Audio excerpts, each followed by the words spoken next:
en partie du côté de l'Hexagone, Le deux poids, deux mesures. Pourquoi l'Union européenne ne sanctionne pas le Rwanda alors que le ministre des Affaires étrangères nous explique clairement qu'à l'unanimité, l'Union européenne a condamné le Rwanda? Où sont les sanctions?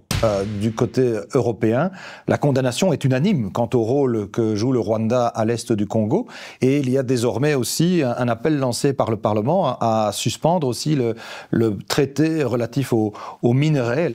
Condamnation unanime, mais il y a, on l'a dit, des réticences au sein des 27. Elles viennent d'où exactement? Très bonne question, madame.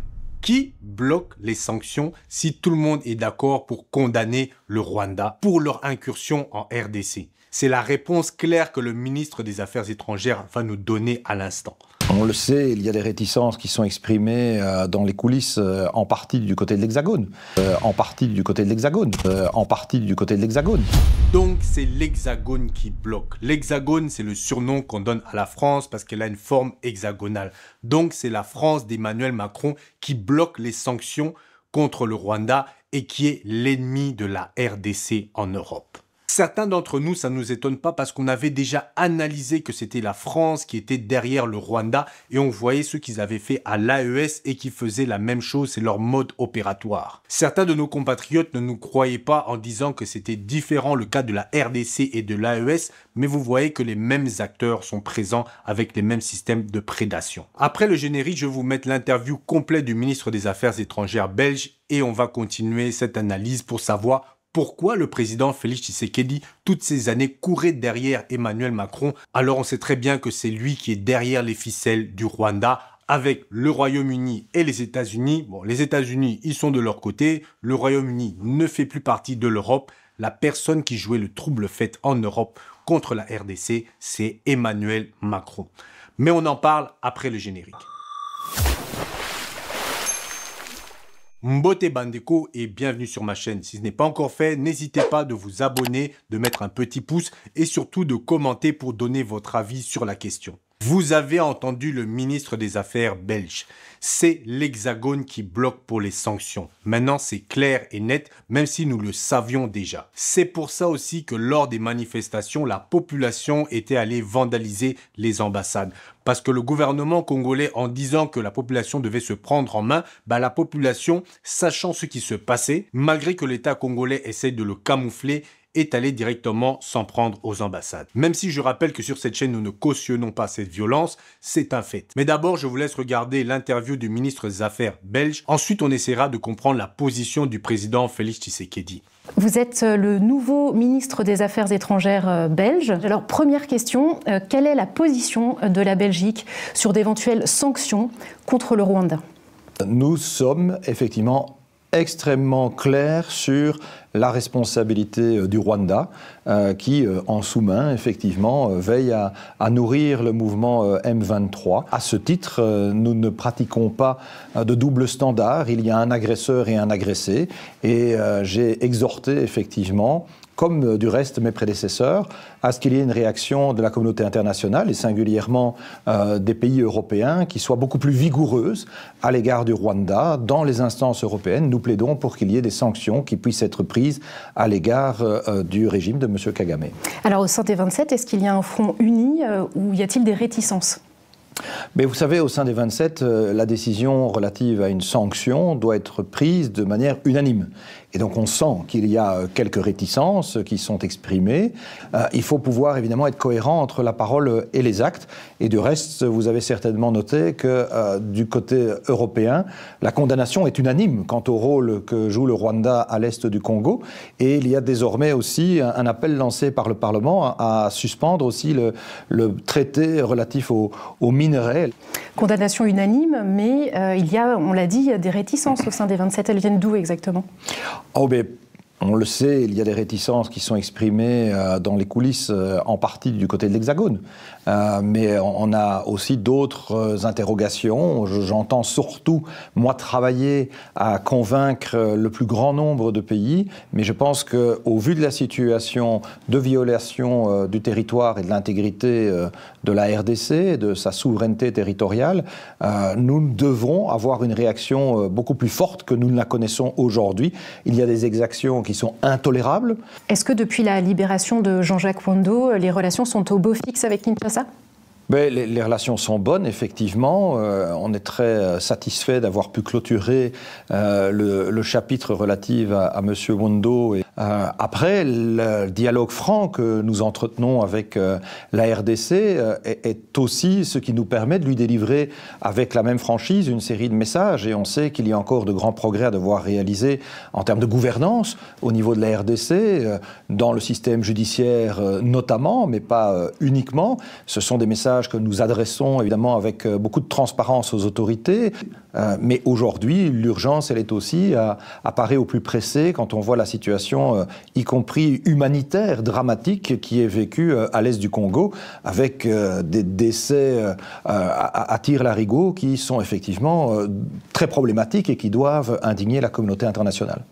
Merci beaucoup d'avoir accepté notre invitation. Avec grand plaisir. Donc voilà, vous avez entendu de vos propres oreilles. Il n'y a pas grand-chose à dire, à part qu'on ne comprend pas la position du président Félix Tshisekedi. Au début, sa stratégie était de devenir le favori des Occidentaux en jouant le bon de maison. Lui et ses associés aiment bien aller aux Champs-Élysées pour se payer des vêtements de luxe. D'ailleurs, je pense qu'il contribue assez à la richesse de Bernard Arnault, LVMH, quand on voit tous les objets de luxe qui se payent. Et il y a des personnes dans la population que j'entends dire « mais c'est le président, il doit se payer des choses, c'est normal ». Mais non, moi je trouve que c'est pas normal quand on a une population qui meurt de faim. Et un pays qui fait face à un agresseur. Alors pourquoi Félix Tshisekedi insistait tant pour avoir l'aval de Macron, sachant que la France a investi dans l'armée rwandaise pour protéger ses intérêts en Afrique? C'est le Rwanda, l'armée rwandaise, qui protège les intérêts de Total Energy dans plusieurs pays en Afrique où l'armée française n'a pas envie de faire la sale besogne. C'est comme ça que Kagame a pu se vendre aux Occidentaux, être le nouveau de maison pour pouvoir contrôler les autres. Donc vous comprenez pourquoi Kagame est dangereux, pas uniquement pour la RDC, mais à long terme pour l'Afrique entière. Il aime bien se faire passer pour un panafricaniste et c'est comme ça qu'il va introduire et servir de cheval de Troie aux Occidentaux pour déstabiliser les pays africains. Et tout ça, le président Félix Tshisekedi le sait. Mais le problème, c'est qu'ils ont tendance, en tout cas, nos dirigeants ont tendance à acheter des biens dans les pays occidentaux et de cacher leur argent dans des paradis fiscaux maîtrisés par les Occidentaux, ce qui fait qu'ils ont un levier lorsque tu ne respectes pas ce qu'ils demandent de pouvoir menacer nos dirigeants. On devrait interdire à nos dirigeants d'investir de cette manière-là, en tout cas personnellement, dans des biens en Occident. On a vu ça dans le passé, les biens des anciens présidents qui ont été saisis et qui n'ont même pas été rendus directement à la population africaine. D'ailleurs, la Russie avait approché la RDC, avait même fait un communiqué qu'il voulait aider la RDC à se défendre en l'armant massivement, chose que le gouvernement congolais a rapidement démenti. Je tiens à vous rappeler qu'au mois de mars 2024, la Russie avait publié un communiqué disant que la République démocratique du Congo l'avait approché pour signer un accord de coopération militaire et de coopération technique. À peine la Russie a-t-elle publié ce communiqué que tous les diplomates du ministère congolais des Affaires étrangères, sous les ordres de Tshisekedi lui-même mis sous pression par ses maîtres occidentaux, ils ont couru dans tous les médias publics, sur toutes les plateformes pour démentir le moindre contact avec la Russie pour des questions militaires. Est-ce que vous vous en souvenez? Mes chers amis, vous êtes en direct de cette émission. Est-ce que vous vous souvenez de cela? Vous vous souvenez, eh bien, de ce reniement de Saint-Pierre dont Tshisekedi s'était fait coupable? Donc vous voyez, il a refusé l'aide de la Russie car il avait peur que les Occidentaux lui tirent les oreilles. Qu'est-ce qu'on peut faire lorsqu'on a un président qui ne veut pas comprendre et qui continue à aller mendier chez les Occidentaux alors que c'est eux le problème? On avait l'occasion, comme l'AES, de s'allier avec les BRICS pour faire contrepoids, mais le président Félix Tshisekedi s'entête à vouloir aller en Occident pour mendier. On l'a vu aller en Allemagne, aller dire que c'était la faute de Kabila alors qu'on est tous en train de marcher contre Kagame et contre l'Occident. À aucun moment, il a parlé des Occidentaux. Il a attaqué Kagame et il a ajouté l'ancien président Kabila dans l'histoire. Alors que c'est lui-même en 2018, lorsque l'opposition voulait chasser Kabila, c'est lui qui a trahi l'opposition, qui a divisé le peuple parce qu'il avait la plus grosse base. Alors c'est même pas lui qui avait la plus grosse base, c'est la base de son père. Il a utilisé la base de son père, le combat de son père de plusieurs dizaines d'années, qu'il a utilisé la base de son père pour aller s'allier avec Kabila. C'est lui qui allait s'allier avec Kabila alors que toute l'opposition voulait chasser Kabila. Et à cette époque, Kabila était aux abois. S'il avait resté uni avec l'opposition, Kabila avait très peu de poids. Il y a les fanatiques du président Félix Tshisekedi qui disent que s'il n'avait pas fait ça, le pays allait s'embraser. Mais le pays s'est déjà embrasé. La différence, c'est qu'à ce moment-là, il n'était pas prêt. Là, le président Tshisekedi, en s'amusant pendant ces 7 dernières années, en allant faire des voyages, en se payant des objets de luxe, en s'amusant, en allant à des mariages, il a laissé le temps au Rwanda d'établir une stratégie pour venir envahir la RDC via le M23. Et là, maintenant, c'est très bien qu'il a pu s'allier avec la Belgique. Je voyais en commentaire des gens se plaindre, oui, mais la Belgique, c'est eux, l'État colonial. Comment est-ce qu'ils peuvent même oser prendre position? Mais sachez que la Belgique n'a plus de poids en RDC. Vous restez encore dans l'époque de Léopold II, mais à l'heure actuelle, la Belgique n'a pas de poids en RDC. Il y a des pays beaucoup plus costauds qui sont venus investir en RDC. Combien de temps ça a pris à la Belgique pour pouvoir libérer Jean-Jacques Wando? Vous pensez que si c'était un ressortissant américain, que l'État américain avait exigé directement, ça aurait pris autant de temps? Ou même un Français ou un Anglais? Non, c'est parce que la Belgique n'a plus autant de poids qu'avant. Car en coulisses, c'était la France qui allait convaincre les autres pays européens de ne pas sanctionner le Rwanda. Parce que les autres pays européens n'ont pas d'affinité avec l'Afrique. Certains même des nouveaux pays membres n'ont pas été des pays colonisateurs. À part peut-être la Pologne, parce que la Pologne vend des armes au Rwanda. Donc eux, ils ont un intérêt de soutenir le Rwanda. Mais pour le reste, les gens suivaient la France. Mais ce dont tous ces pays ont besoin, c'est de pétrole. Et le Rwanda sécurise les multinationales françaises, dont Total Energy. Maintenant, même si on met des sanctions sur le Rwanda, la RDC ne doit jamais oublier que la personne qui bloquait, c'était la France, et que l'État français est un ennemi du peuple et de l'État congolais. La moindre des choses aurait été d'appliquer aussi des sanctions envers la France pour son soutien au Rwanda. On pouvait commencer simplement comme l'AES, en stoppant les vols Air France. Et si le président Félix Tshisekedi avait tellement peur de confronter Emmanuel Macron, qui, je le rappelle, aimait crier à tout va que c'était son meilleur ami, son ami Macron, la solution était simple, c'était de mettre un protocole de défense. Tout pays qui a un accord de défense actif avec un des agresseurs de la RDC verra des sanctions établies à son égard selon les niveaux de l'agression.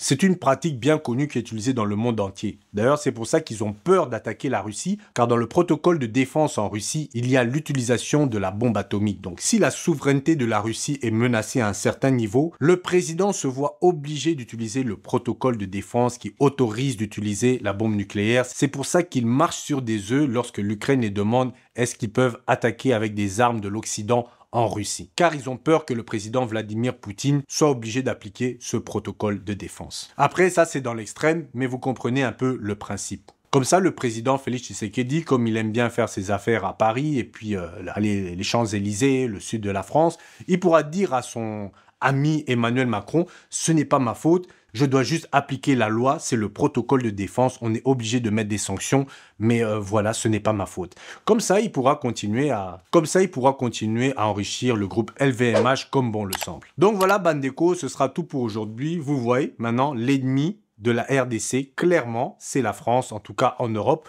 On savait déjà que l'Occident était derrière tout ça, mais la question est-ce que le président Félix Tshisekedi va enfin comprendre qu'on doit se diriger vers la Russie? Parce que maintenant, il est clair que l'Union européenne ne fera rien. Les sanctions ne vont pas suffire pour arrêter la progression du M23 et des Rwandais. Et il nous reste très très peu de temps.